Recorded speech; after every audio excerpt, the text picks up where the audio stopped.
दिल्ली में नाबालिग लड़की साक्षी की हत्या मामले का मुख्य आरोपी साहिल बुलंदशहर से गिरफ्तार कर लिया गया है। आरोपी साहिल 20 साल का है और एसी फ्रिज मैकेनिक का काम करता है। 29 मई 2023 को नाबालिग लड़की की हत्या का सीसीटीवी फुटेज सामने आया, जिसने तहलका मचा दिया। इसमें आरोपी साहिल लड़की पर चाकू और पत्थर से वार कर रहा है, जिससे उसकी जान चली जाती है। हमने साहिल के बारे में और जानकारी जुटाने की कोशिश की तो हमें उसकी इंस्टाग्राम प्रोफाइल मिली। प्रोफाइल की बायो में साहिल ने खुद को दारू लवर बताया है। इसमें लव यू डार्क लाइफ, यारों की यारी, सब पर भारी, लव यू मॉम लिखा है। साहिल के करीब 400 फॉलोअर्स हैं। साहिल की प्रोफाइल पर कई रील्स हैं जिनमें उसकी लाइफस्टाइल समझ आ रही है। किसी वीडियो में साहिल दोस्तों के साथ शराब और हुक्का पी रहा है, किसी में सिगरेट। हाइलाइट्स में एक वीडियो ऐसा भी है जिसमें एक व्यक्ति AK-47 जैसा वेपन लिए है और बैकग्राउंड में आवाज़ आ रही है कि हम अल्लाह के अलावा किसी का डर शिर्क समझते हैं। इस्लाम में शिर्क का मतलब होता है अल्लाह के बराबर या अल्लाह के अलावा किसी और को पूजना। हाथ में कलावा पहना हुआ था, ये उसने कहां से बनवाया और कैसे उसने पहना? तो उसने बताया कि हरिद्वार वो कुछ दिन पहले गया था और हरिद्वार में उसने रुद्राक्ष की माला पहनी और इसके अलावा जो हाथ में कलावा उसके बंधा हुआ था, उसका कहना है कि एक पीर बाबा के यहाँ गया तो वहां पर उसको पहनाया गया। इसके अलावा इस केस से जुड़े कुछ और करेक्टर अब सामने आने लगे। एक जबलू भाई करके बताया जा रहा है, जो कि इसी शाहबाद डेरी इलाके का रहने वाला है। पूछताछ के दौरान साहिल ने कबूल किया कि जो ये जबलू भाई है उससे दरअसल साक्षी की दोस्ती हो गई थी और लगातार जो जबलू है वो इसको डरा रहा था, धमका रहा था साहिल को कि अगर वो साक्षी से दूर नहीं हुआ तो उसका कत्ल कर देगा, और इसी डर की वजह से उसने साक्षी का ही कत्ल कर डाला। तो फिलहाल ये जो तमाम कहानियां वो बता रहा है पुलिस को, इन कहानियों की तस्दीक करने में पुलिस जुटी हुई है। इसके अलावा जो वारदात में इस्तेमाल हथियार है, उसने बताया कि तकरीबन 15 दिन पहले उसने एक साप्ताहिक बाजार शाहबाद डेयरी के अंदर लगता है, वहां से उसने हथियार खरीदा था। तो लिहाजा ऐसे में जरूरी है कि उस दुकान की भी निशानदेही की जाए कि कहां से उसने हथियार खरीदा, ताकि उसके बयानों की तस्दीक हो सके। तो अभी फिलहाल पुलिस उसके बयानों को रिकॉर्ड करके उनकी तस्दीक करने में जुटी हुई है। और पुलिस को साक्षी के हाथ पर प्रवीण नाम का टैटू बना हुआ मिला। दिल्ली पुलिस प्रवीण से पूछताछ कर रही है और जानने की पुलिस ने कोशिश की है कि साक्षी और उसके रिश्ते क्या हैं। शाहबाद पुलिस स्टेशन से संवाददाता पुनीत शर्मा की यह रिपोर्ट देखिए। हाथ पर एक नाम खुदा हुआ था, एक टैटू बना हुआ था। उस टैटू पर जो था वो प्रवीण नाम का था। प्रवीण कौन शख्स है ये काफी इंपॉर्टेंट है और इसीलिए उस टैटू के जरिए पुलिस प्रवीण तक पहुंची और प्रवीण फिलहाल ये शाहबाद डेरी इलाके में पुलिस के पास है। पुलिस लगातार प्रवीण से तमाम सवाल कर रही है, उसे जानने की कोशिश कर रही है कि आखिर साक्षी और प्रवीण के बीच में क्या रिश्ते थे, क्यों साक्षी ने प्रवीण नाम का टैटू अपने हाथ पर गुदवाया था। इस दर्शकों को दे दें साहिल की इंस्टाग्राम चैट से साहिल को लेकर एक बड़ी बात सामने आ रही। कई लड़कियों से साहिल की दोस्ती का खुलासा हुआ है। दूसरी लड़कियों से दोस्ती की वजह से साक्षी ने दूरी बनाई।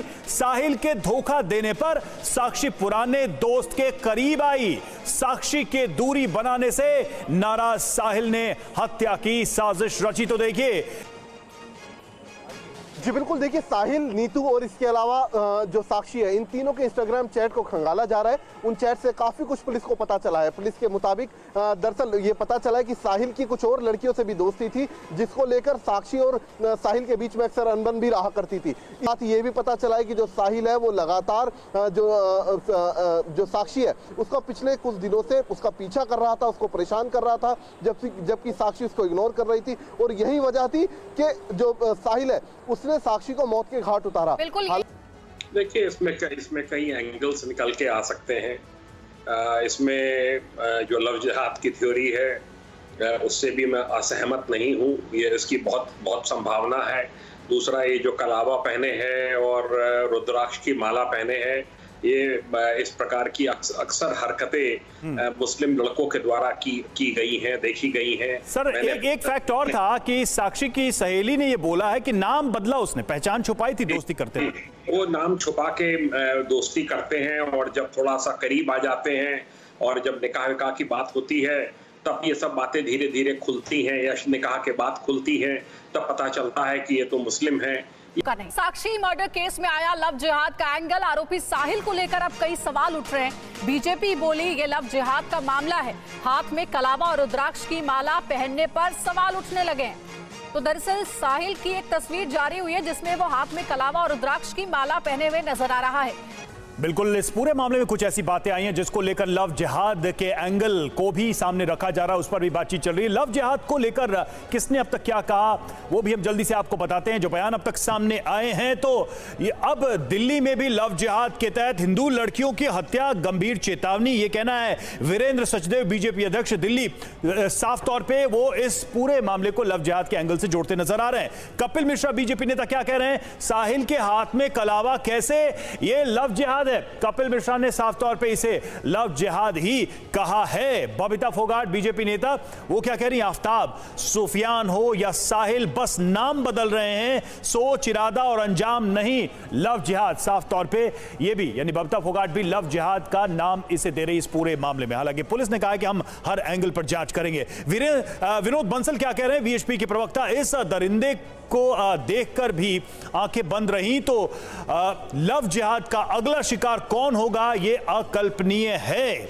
अशोक पंडित फिल्मकार, वो कह रहे हैं कसाब और साहिल में सिर्फ कलावा कॉमन है। ये वो कलावे की बात को कोट करते हुए ये तुलना भी वो कर रहे हैं कसाब के साथ। तो दिल्ली में एक और नाबालिग बेटी हो गई लव जिहादियों का शिकार। हिंदू समाज आखिरकार इन जिहादियों का शिकार कब तक होता रहेगा, और वो सेकुलर गैंग आखिरकार क्यों सो जाती, कहां छुप जाती है जब हत्यारे जिहादी होते हैं और विक्टिम हिंदू होता है।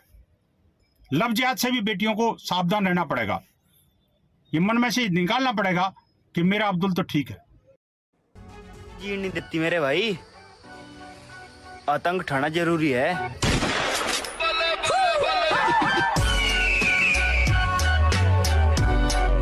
दुनिया शांति तो जीण नहीं देती मेरे भाई, आतंक उठाना जरूरी है। वही साक्षी के दोस्त ने अब इस मामले पर कई सारे खुलासे किए हैं। साक्षी के दोस्त का दावा है कि ये मामला एक तरफा प्यार और पागलपन का है। वो सिर्फ हिंदू होने का शो ऑफ करता था, उसने कभी अपना पूरा नाम नहीं बताया। साक्षी की सहेली ने उसकी हत्या के वक्त आसपास के लोगों को लेकर भी सवाल खड़े किए और कहा कि जब साहिल हत्या कर रहा था तो किसी ने साक्षी को नहीं बचाया। जब एक लड़के ने उसे रोकने की कोशिश की तो उस पर भी चाकू से हमला किया गया। साक्षी ने साहिल के बारे में पहले कभी जिक्र नहीं किया था, वो हमेशा खुश रहने वाली लड़की थी। उसकी सहेली का कहना है कि हत्यारे साहिल को कड़ी सजा होनी चाहिए, उसे फांसी मिलनी चाहिए। आपको यहाँ बता दें कि साहिल ने रविवार की रात साक्षी को बेरहमी से 40 से 50 बार चाकुओं से गोदा। इतने में भी उसका मन नहीं भरा तो उसको पत्थरों से कुचल दिया। एक बार जाने के बाद दोबारा वापस आकर फिर से उसे पत्थरों से कुचला। कोई इतना बेरहम कैसे हो सकता है। साहिल के झूठे हिंदू होने पर भी राजनीति ने तूल पकड़ ली है। बीजेपी के कई दिग्गज नेताओं ने उसके हाथ में कलावा और गले में रुद्राक्ष को लेकर भी सवाल उठाए हैं। घटना के बाद से ही मामला सोशल मीडिया पर तेजी से अब वायरल हो रहा है। Bureau report, news nation.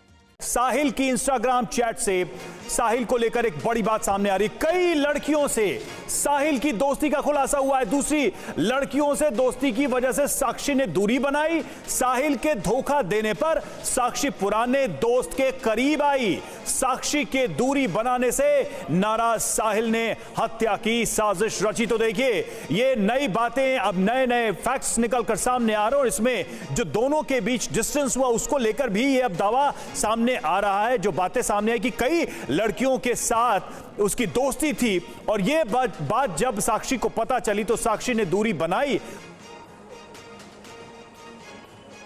जी बिल्कुल, देखिए साहिल, नीतू और इसके अलावा जो साक्षी है, इन तीनों के इंस्टाग्राम चैट को खंगाला जा रहा है। उन चैट से काफी कुछ पुलिस को पता चला है। पुलिस के मुताबिक दरअसल ये पता चला है कि साहिल की कुछ और लड़कियों से भी दोस्ती थी, जिसको लेकर साक्षी और साहिल के बीच में अक्सर अनबन भी रहा करती थी। इसके अलावा नीतू का प्रोफाइल भी खंगाला गया है, जिसमें बड़ी संख्या में साक्षी की फोटोग्राफ्स देखे गए, उसके रील्स देखे गए।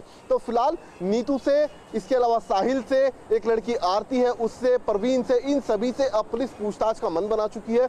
इन सभी से इनके इंस्टाग्राम प्रोफाइल और जो भी अन्य सोशल मीडिया प्रोफाइल है उन सभी को सामने रखकर पूछताछ की जाएगी। साथ ही ये भी पता चला है कि जो साहिल है वो लगातार जो साक्षी है उसका पिछले कुछ दिनों से उसका पीछा कर रहा था, उसको परेशान कर रहा था, जबकि साक्षी उसको इग्नोर कर रही थी। और यही वजह थी कि जो साहिल है उसने साक्षी को मौत के घाट उतारा।